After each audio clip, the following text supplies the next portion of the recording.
नमस्कार बच्चों, स्वागत है आपका अपने YouTube channel planet of education पर।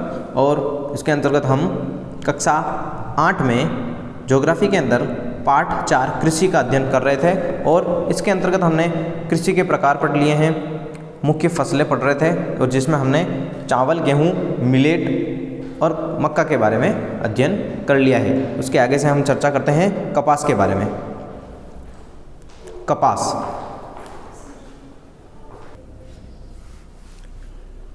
कपास जो है, हम उसको रुई के रूप में जानते हैं। रुई जो होती है वह कपास ही होता है और कपास को उगाया जाता है खेतों में, और उसके जो पौधे हैं उस पर कपास के फल लगते हैं, और फल से जो है वो उसमें से कपास यानी कि रुई प्राप्त की जाती है। और उस कपास के अंदर उनके बीज होते हैं, उन बीज को और रुई को अलग से कूट पीट करके उनको छांट करके अलग किया जाता है।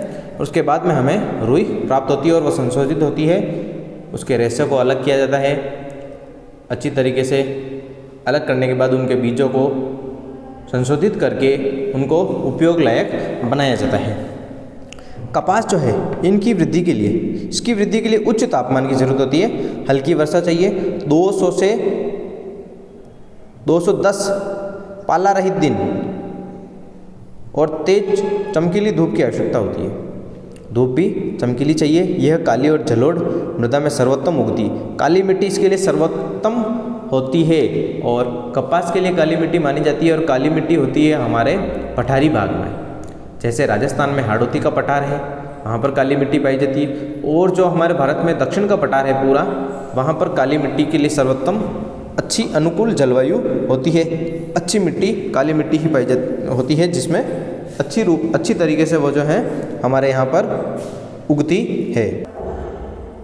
चीन, संयुक्त राज्य अमेरिका, भारत, पाकिस्तान, ब्राज़ील, मिस्र कपास के अग्रणी उत्पादक देश माने जाते हैं।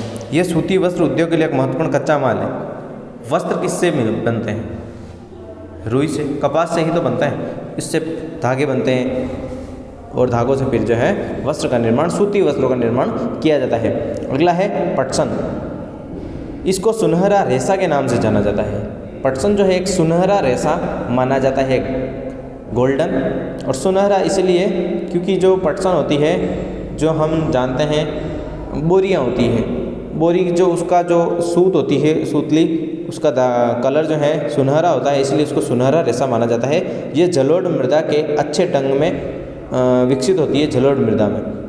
और इसे उच्च तापमान, भारी वर्षा, आर्द्र जलवायु की आवश्यकता होती है। तापमान इसे भी उच्च की और वर्षा ज़्यादा चाहिए, इसे पानी की ज़्यादा जरूरत होती है। आर्द्र नमी वाली जगह की आवश्यकता, जलवायु की आवश्यकता होती है। यह फसल उष्णकटिबंधीय क्षेत्रों में उगाई जाती है। और जैसे हमारा भारत उष्णकटिबंधीय क्षेत्र में आता है, भारत और बांग्लादेश पटसन के अग्रणी उत्पादक देश माने जाते हैं। कॉफ़ी पेय पदार्थ है एक प्रकार से, और इसके लिए गर्म और आर्द्र जलवायु, सुअपवाहित दोमट मृदा की आवश्यकता होती है। और इस फसल की वृद्धि के लिए पर्वतीय ढाल अधिक उपयोगी होते हैं। ब्राज़ील कॉफ़ी का अग्रणी है, और इसके पश्चात कोलंबिया और भारत भी है।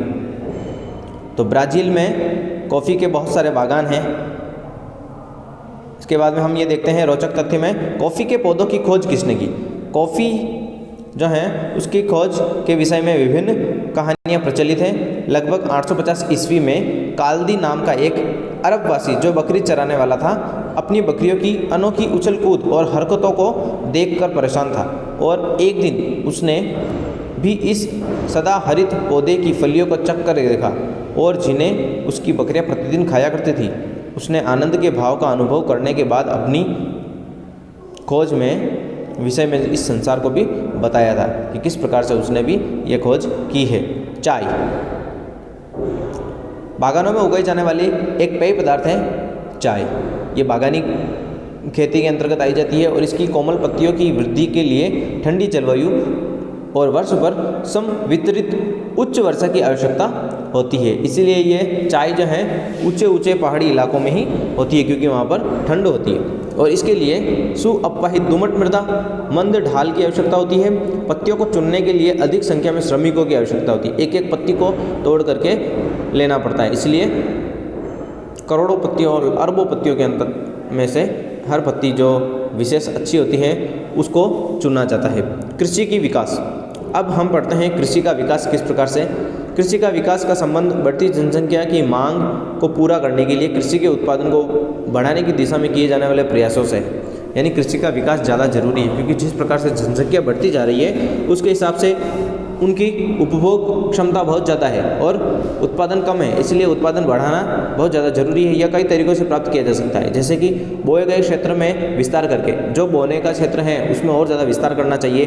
बोई जाने वाली फसलों की संख्या बढ़ा करके, सिंचाई सुविधा में सुधार करके, सिंचाई सुविधा का उसमें अगर सुधार किया जाएगा, अगर सिंचाई अच्छी होगी फसलों की तो फसल अच्छी प्राप्त होगी।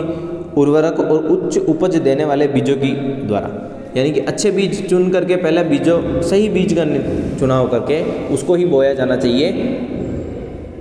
कृषि का मशीनीकरण, उर्वरक भी देना, कीटनाशक देना, कृषि का मशीनीकरण भी विकास का एक अन्य पहलू है। कृषि के विकास का चरम लक्ष्य खाद्य सुरक्षा को बढ़ाना होता है, और कृषि का विकास विश्व के विभिन्न भागों में विभिन्न गतियों से हुआ है। अधिक जनसंख्या वाले विकासशील देश अधिकतर गहन कृषि करते हैं। हमने कृषि के प्रकार पढ़ लिए हैं, गहन कृषि, निर्वाह कृषि, जहाँ छोटी जोतों पर सामान्यतः जीविकोपार्जन के लिए, अपने जीवन का यापन करने के लिए, जीवन यापन करने के लिए ही फसलें उगाई जाती है, और बड़ी जोतें वाणिज्यिक कृषि के लिए अधिक उपयुक्त होती है, जैसे कि संयुक्त राज्य अमेरिका, कनाडा और ऑस्ट्रेलिया। आओ हम दो फार्म जो है, एक भारत और दूसरे संयुक्त राज्य अमेरिका की वस्तु स्थिति अध्ययनों की सहायता से विकासशील और विकसित देशों में अंतर स्पष्ट करेंगे। किस प्रकार से इन दोनों भारत और अमेरिका में खेती के विषय जानेंगे। खाद्य सुरक्षा तभी बनी रहती है जब सभी व्यक्तियों को क्रियाशील और स्वस्थ जीवन जीने के लिए आहार की आवश्यकता है, और प्राथमिक आवश्यकता के आधार पर हर समय पर्याप्त, सुरक्षित और पौष्टिक खाद्य पदार्थ की सुविधा उपलब्ध हो, वह खाद्य सुरक्षा कहलाती है। खाद्य सुरक्षा हमारे उपयोग में आने वाले जो खाद्य है हमें सभी समय प्राप्त हो जाए, सुरक्षित और अच्छा मिले, वह है खाद्य सुरक्षा। भारत का एक फार्म। उत्तर प्रदेश के गाजीपुर जिले में आदिलाबाद एक छोटा सा गांव है, और मुन्ना लाल इस गांव का एक छोटा किसान है, और जिसके पास लगभग 1.5 हेक्टेयर का एक फार्म है। उसका आवास मुख्य गांव में है। गांव के मुख्य गांव में तो वह रहता है। वह अधिक उपज देने वाले बीजों को बाजार से वर्षों के एकांतर पर खरीदता है, और उसकी भूमि उर्वर है, यानी अच्छी भूमि है उसके पास। वह वर्ष में कम से कम 2 फसलें सामान्यतः गेहूं, चावल और दालें उगाता है। किसान अपने मित्रों और बुजुर्गों के साथ साथ सरकारी कृषि अधिकारियों से कृषि कार्यों से संबंध में सलाह भी लेता है। वह अपने खेत की जुताई के लिए भाड़े पर ट्रैक्टर लेता है। यद्यपि उसके कुछ मित्र अभी भी बैलों से ही खेतों को जोतने का काम परंपरागत विधि से करते हैं। समीप के क्षेत्र में एक नलकूप है, ट्यूबवेल लगी हुई है, और जिसे वह अपने खेत की सिंचाई के लिए भी किराए पर लेता है। मुन्ना लाल के पास 2 भैंस और कुछ मुर्गियां भी हैं। वह निकट के शहर में स्थित सहकारी भंडार में, एक सहकारी भंडार होता है, उसमें दूध बेचता है। सारा दूध गांव वाले वहाँ सहकारी भंडार में अपनी क्वालिटी के अनुसार उनको वहाँ पैसे मिलते हैं, जांच होती है दूध की, और दूध वहाँ इकट्ठा किया जाता है। फिर वो जो है बड़ी बड़ी डेयरी फार्म में बेचा जाता है। वह वहाँ का एक सदस्य भी है। सहकारी समिति उसके जानवरों के लिए चारे के प्रकार, पशुधन के स्वास्थ्य के सुरक्षात्मक उपाय और कृत्रिम गर्भाधान के संबंध में भी सलाह देती रहती है। कृषि के विविध कार्यों में परिवार के सभी सदस्य उसकी सहायता करते हैं। कभी कभी वह बैंक या कृषि सहकारी समिति से बीजों की उच्च उपज वाली किस्मों, यानी अच्छे किस्म के बीज और औजारों को खरीदने के लिए ऋण यानी लोन भी लेता है। वह अपने उत्पाद को निकट के शहर में स्थित मंडी में बेचता है, और अधिकांश जो किसानों के पास भंडारण सुविधाओं की कमी होती है, इसलिए वे बाजार के अनुकूल न होने पर भी अपने उत्पादों को बेचने के लिए विवश होते हैं। अब उनको पता है भंडारण की जगह नहीं है उनके पास, तो वो क्या करते हैं, उनको अनुकूल पैसा न मिलने के बावजूद भी उनको बेचना पड़ जाता है व्यवस्था के कारण। हाल के वर्षों में सरकार ने भंडारण की सुविधाओं के विकास के लिए कुछ कदम भी अब उठाए हैं। दूसरा हम टॉपिक पढ़ते हैं संयुक्त राज्य अमेरिका के एक फार्म के बारे में। यह एक फार्म का औसत आकार भारतीय फार्म की तुलना में बहुत बड़ा होता है। संयुक्त राज्य अमेरिका में एक प्रारूपिक फार्म का आकार 250 हेक्टेयर होता है और इधर भारत के व्यक्ति का कितना था 1.5 हेक्टेयर। 1.5 और 250 बहुत ज़्यादा अंतर है। किसान सामान्यतः फार्म में ही रहता है। मक्का, सोयाबीन, गेहूं, चुकंदर उगाई जाने वाली कुछ महत्वपूर्ण फसलें हैं यहाँ। और संयुक्त राज्य अमेरिका के मध्य पश्चिम में स्थित आयोवा राज्य के एक किसान जो होरन के पास 300 हेक्टेयर भूमि है, वह अपने क्षेत्र में मक्का उगाता है। तब उगाता है जब वह आश्वस्त हो जाता है कि मृदा और जल संसाधन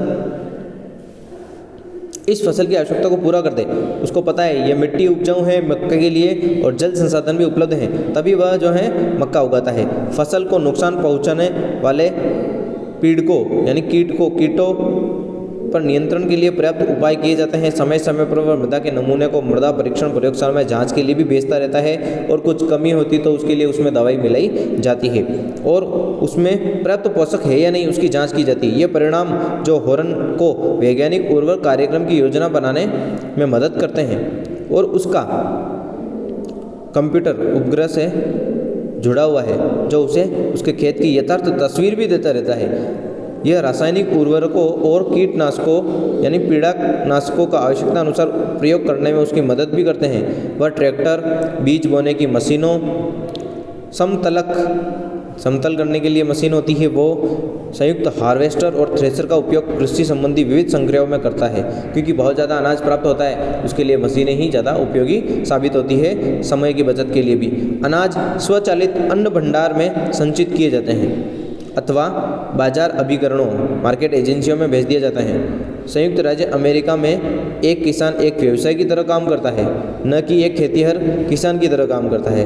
यानी कि वहाँ सब काम खेती जो है मशीनों के द्वारा मशीनीकृत अच्छी आधुनिक कृषि की जाती है और अत्यधिक मात्रा में पैसा व्यापार भी होता है, इसलिए इसको सर्वश्रेष्ठ माना जाता है। यह लेसन आपका समाप्त हुआ और आगे के टॉपिक में हम इसके प्रश्नोत्तर करेंगे। धन्यवाद।